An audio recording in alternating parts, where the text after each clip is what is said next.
There has been no easing of the significant restrictions on women, despite global appeals by many Afghans.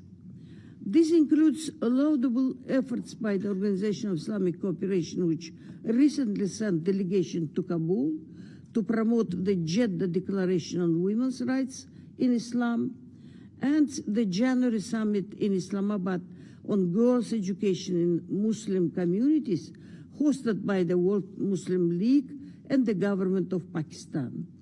These and other events make clear the Taliban's restrictions, including its ban on girls' education, soon to enter its fourth tragic year, have no basis in Islam.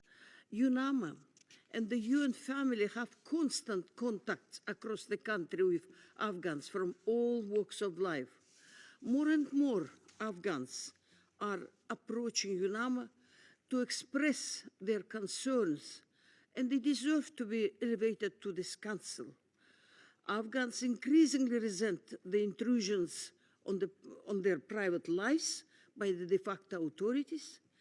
They fear Afghanistan's further isolation from the rest of the world. After 3.5 years under Taliban rule, they have indeed welcomed an absence of conflict and greater stability and freedom of movement, at least for the male population.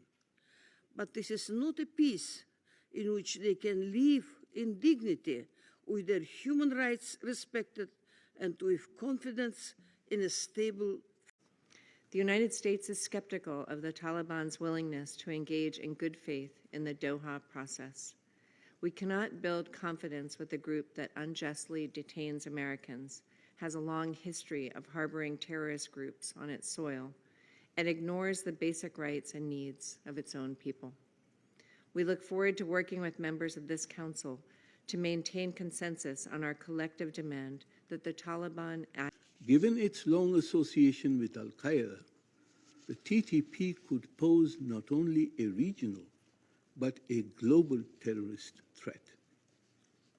In countering the TTP's cross-border operations, our security and border forces have confiscated some of the modern arms acquired by the Afghan authorities from stocks left behind by foreign forces.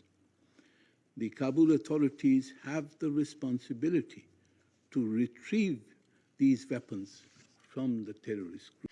The threat of weapons left by Western armies in the country, of those weapons falling into the hands of militants, remains real, as well as the risk of those weapons spilling over into the region.